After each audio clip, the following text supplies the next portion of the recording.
does not have that amount of phonation before the vowel. It's a different kind of consonant. But it still needs to be exactly on that pitch.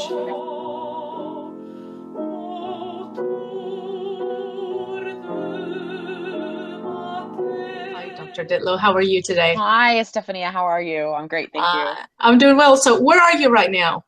Right now I'm in Rochester, New York, which is where I did my doctorate.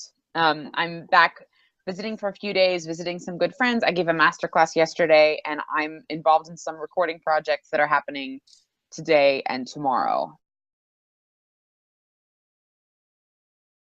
I think we have to keep things in perspective about numbers. And what I also heard from a gentleman, I heard this years later, so I did not go into undergrad hearing this information, but it was named the man by the name of Paul Kilmer, who worked for Opera Theater St. Louis. I believe he's actually still there. He said that someone told him that if you have a 10% acceptance rate for your singing and for your art, if 10% of people hire you, buy your stuff, support you, that also means that 90% of people will either ignore you or not hire you. If you have a 10% hiring rate, you will have a phenomenal career. And I thought, these odds are terrible. But I'm still gonna. But at that point, I knew my percentage rate, even at that point, was much higher than 10, actually. And I thought, I can do this. This is okay. You also thought in a very entrepreneurial way. You said, that after you got your undergrad, you went into the field to see if you could really make a viable living out of being a musician. So what are some things that you would say to new artists, to keep in mind as they are getting their feet wet in the field? We are sometimes basing, I feel, conservatory training on if you so there's the best thing I can say, which is totally irreverent, sorry for anyone who's watching, is that, I'll first answer that question by answering what happens normally, what I feel, which is that there's this episode of South Park. So there's now is our ramble down a path that is very irreverent. Again, sorry, but not actually sorry. Where these small dwarves come into homes, and they're called the underpants gnomes. And their job is, have you seen this episode? No. Find underpants gnomes, South Park on YouTube, and you'll know exactly what. Did we know the interview was going to lead to this today? No, but so these gnomes come into people's houses late at night, and their job first is to collect underpants. Go into people's like clean underpants. And they take them, and then. So the South Park kids meet they find the underpants, they catch them or something like that. So they say, why are you doing this? And the underpants gnomes, they say, phase 1, collect underpants. Phase 2, they shrug their shoulders. They don't know anything. And then phase 3 is profit. So, and I feel like that's how music is taught. Like that all these degrees, and I work for one, right?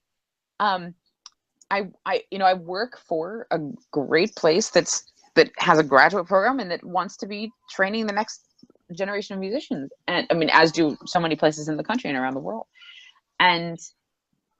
But still, these practical skills of engineering and designing one's skill set, what one will do based on one's strengths, it's just not talked about enough in general. And sometimes the answer that people have is, I'm just going to go to more school. No, the answer to no, it's not. Right.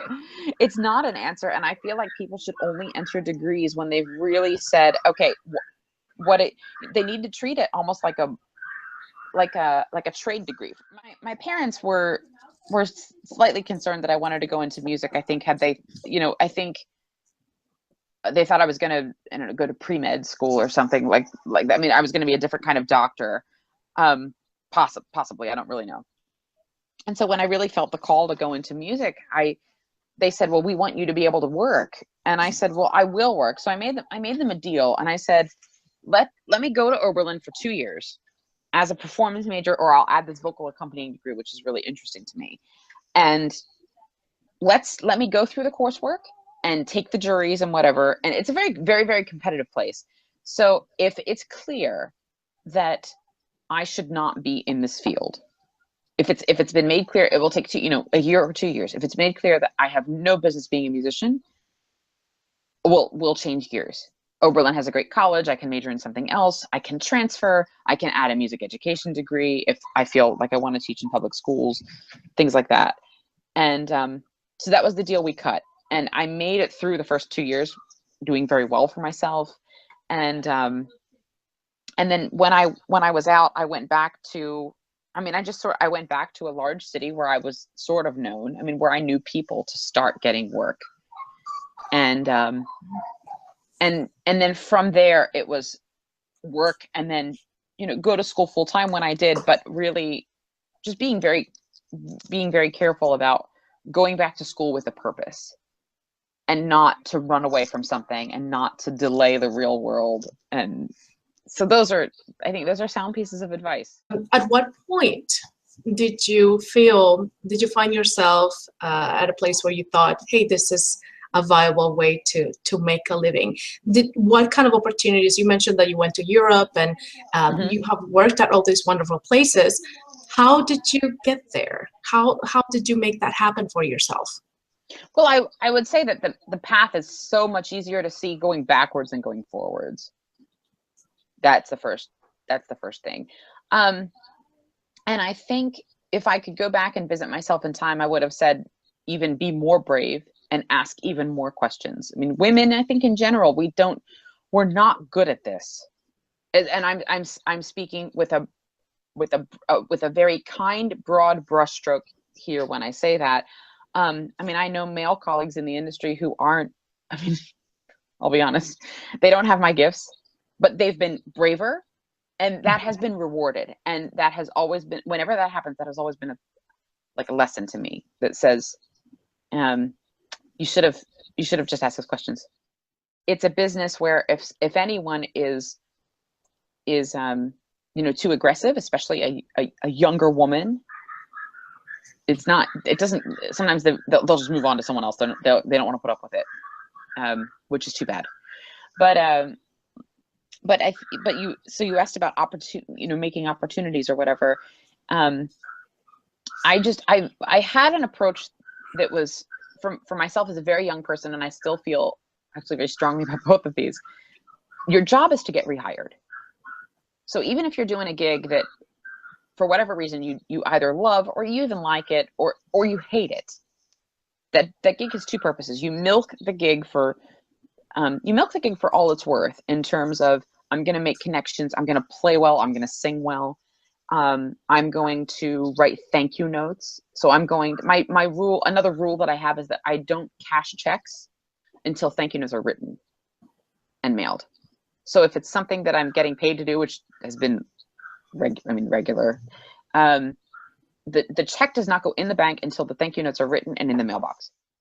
I send 2 business cards with every thank you note I send. One for them and one for a friend they can give away. How do you now use technology and social media and these things to help you as an artist entrepreneur? Well, I think we all have to, use what we're good at, and then not use what we're not good at.